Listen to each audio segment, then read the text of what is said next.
12-13 वर्षापूर्वी मी एक साईबाबांचं पेंटिंग करायला घेतलं होतं. मोठं पेंटिंग होतं 8x4 आणि मी असं धाडस करायचं ठरवलं होतं की ते पेंटिंग 24 तासात संपवायचं.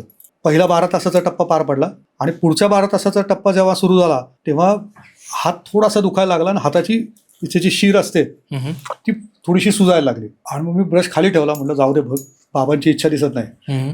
चित्र थांबवलं आणि दुसऱ्या दिवशी सकाळी जेव्हा झोपेतनं उठलो तेव्हा हात डबल सुजला होता आणि त्या दिवशीपासून मला हातात पेन्सिलच पकडता येईल. मेंटली फ्रस्ट्रेट झालो, कारण आपला व्यवसाय, आपलं सगळं इन्कम त्याच्यावरती आहे, आपली कला त्याच्यात हातावर आहे ना, हात आपल्याला त्रास देतोय.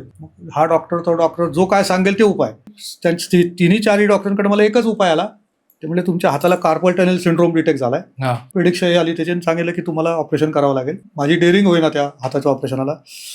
आणि मग एक दिवशी दादाश्री नावाचे एक सत्पुरुष अमेरिकेतनं आले. त्यांचं नाव मोहन जाधव.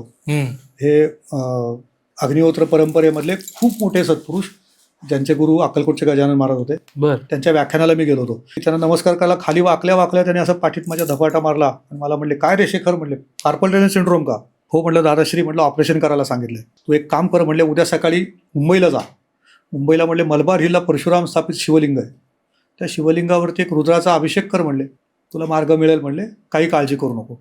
आणि अभिषेक केल्यानंतर आपल्याला काही खोड असतात, तसे मी तिथे एक अक्कलकोटच्या गजानन महाराजांची मूर्ती होती, तर मी त्या मूर्तीचे तिथे डोकं टेकवताना त्यांना म्हणलं की तुमचं माझ्यावरती लक्ष आहे, अशी काहीतरी एक मला प्रचिती द्या. आणि बोलून आम्ही पुण्याला आलो. 2 दिवसांनी मला एक लंडनवरनं फोन आला. तो कॉल घेतला मी. तर घेतल्यानंतर एक वृद्ध व्यक्ती माझ्याशी मराठीतनं तिकडनं बोलत होती आणि ते म्हणले की तुम्ही शेखर साने का? म्हणलं हो शेखर साने. म्हणजे तुमचा हात दुखतोय का? हात दुखतोय का हे लंडनमधल्या माणसाला कसं काय? म्हटलं हो, म्हटलं हात दुखतोय. म्हटलं पण तुम्हाला कोणी सांगितलं? मग मला म्हटलं काय करू?